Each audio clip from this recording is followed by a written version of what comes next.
Smart সিটিতে কৃত্রিম বন্যায় প্রাণ গেল এক মহিলার। মালিগাঁওয়ে ড্রেনে পড়ে মৃত্যু পায়েল নাথের। কার ভুলে অকালে প্রাণ হারালেন ৩৫-এর পায়েল। রবিবার রাতে এক পশলা বৃষ্টিতে জলমগ্ন হয়ে পড়ে গোটা গুয়াহাটি। সোমবার সকাল পর্যন্ত বন্যার কবলে ছিল গুয়াহাটির বেশিরভাগ এলাকা। অনেকে অফিস থেকে ঘরেই ফিরতে পারেননি। জলে আটকে পড়ে 2 চাকা 4 চাকার অজস্র গাড়ি, বেশ কিছু বাইক স্কুটি বিকল হয়ে পড়ে। এর মধ্যে মালিগাঁও থেকে এলো অত্যন্ত শোকাবহ এক খবর। রাতে ফুটপাত দিয়ে যাওয়ার সময় ম্যানহোলে পড়ে যান এক মহিলা। এসডিআরএফ এবং স্থানীয় জনগণের যৌথ প্রচেষ্টায় শুরু হয় উদ্ধার অভিযান। রবিবার রাতে 4 ঘন্টারও চেয়েও বেশি সময় ধরে চলে উদ্ধার অভিযান। দীর্ঘ উদ্ধার অভিযানের পর ঘটনাস্থল থেকে 150 মিটার দূরে উদ্ধার হয় মহিলার মৃতদেহ।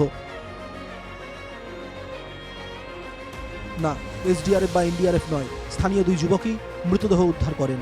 অচেতন অবস্থায় উদ্ধার হওয়া দেহ পায়েল নাথেরই ছিল বলে শনাক্ত করা হয় এবং সঙ্গে সঙ্গেই পাণ্ডু এফআরইউ-এ ভর্তি করা হয়। যদিও চিকিৎসকেরা মৃত বলে ঘোষণা করেন ধারাপুরের পায়েলকে। মহানগরের এক জুয়েলারিতে কর্মরত ছিলেন পায়েল। রবিবার রাতে ডিউটি শেষ করে ঘরে ফিরছিলেন তিনি। প্রচুর বৃষ্টি ছিল বলে মালিগাঁওয়ে এক বান্ধবীর বাড়িতে থাকবেন বলে স্থির করেন পায়েল। পায়েলের সঙ্গে ছিলেন তার এক সহকর্মীও। 8 বছর আগে বিবাহ বন্ধনে আবদ্ধ হওয়া পায়েলের সঙ্গেই থাকতেন তার বাবা মা। অনাকাঙ্ক্ষিত এই খবর পেয়ে রীতিমতো ভেঙে পড়েন পায়েলের বাবা মা তথা আত্মীয় স্বজনরা। তেতিয়া সিহঁতে ৰাস্তা পাৰ হৈ পাণ্ডুৰ ফালে যাব গৈছে।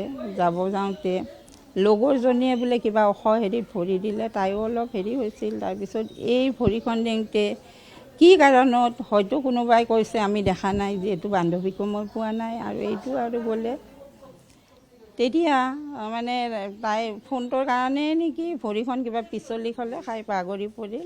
প্ৰত্যক্ষদৰ্শীৰ মতে ধৰিব চাইছিলে কিন্তু হাতখন পিছলি গ'ল। পাণ্ডু এফআরইউ থেকে মরণোত্তর পরীক্ষার জন্য পায়েলের মৃতদেহ নিয়ে আসা হয় জিএমসিএইচে। সোমবার ধারাপুরের বাড়িতে নিয়ে যাওয়া হয় পায়েলের মৃতদেহ। পায়েলের অকাল প্রয়াণের এই খবরের পরও টনক নড়েনি প্রশাসন জিএমডিএর। গুয়াহাটির মেয়র মৃগেন শরণিয়া জানান, রবিবার প্রচুর বৃষ্টি হয়েছিল বলে সবকিছু সামলে নিতে একটু সময় লাগছে, কিন্তু কৃত্রিম বন্যা প্রতিরোধে তিনি এবং তারা যে অহরহ কাজ করে যাচ্ছেন এটাও জানাতে ভোলেননি মৃগেন। রবিবার এই ঘটনাকে দুর্ভাগ্যজনক আখ্যা দিয়ে ফুটপাতের দোকানদারেরই কাঠগড়ায় দাঁড় করিয়ে দিলেন মৃগেন শরণিয়া। আৰু যোৱাকালি যিটো আপোনালোকে কৈছে মালিগাঁৱত যিটো আমাৰ মেইন হলত পৰি ঘটনা হৈছে, সেইটো দুৰ্ঘটনা আমি দুখিত। তাতে আজি যিটো আমাৰ মেইন হল তাতে আছিল বুলি বহুতে কৈছে। সন্মুখৰ দোকানী কিছুমান ক্ষেত্ৰত পানী পেলোৱা হওক বা বিভিন্ন ধৰণৰ জাবৰ পেলোৱাৰ ক্ষেত্ৰত এইখিনি সকলোৱে আছে, আপোনালোকৰো ভুল আছে। কিন্তু এইটো PW ড্ৰেইন হয়, PW সুন্দৰভাৱে তাতে থোৱা বুলি কৈছে। বাকী এটাত আছে, তাতে পানীয়ে ধৰক উটিয়াই লৈ গ'ল, তাৰপিছত সেই ঘটনাটো সংঘটিত হৈছে।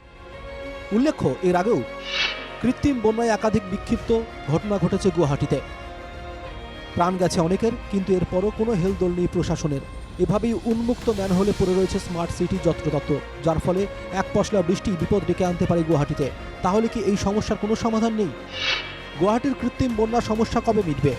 আর কত প্রাণ নেবে স্মার্ট সিটি অভিশপ্ত বন্যা? মহানগরবাসী এই নরক যন্ত্রণা কি আদৌ মিটবে কোনোদিন? উন্নয়ন, বিকাশ আর বিকাশের জয়গান করা এই সরকার কি সত্যি কৃত্রিম বন্যার সমস্যার সমাধানে স্থায়ী কোনো কিছু ভাবছে? আছে কোনো দীর্ঘমেয়াদী পরিকল্পনা, নাকি এভাবেই প্রাণ যাবে একের পর এক পায়েলের? Bureau report, NKTV Bangla.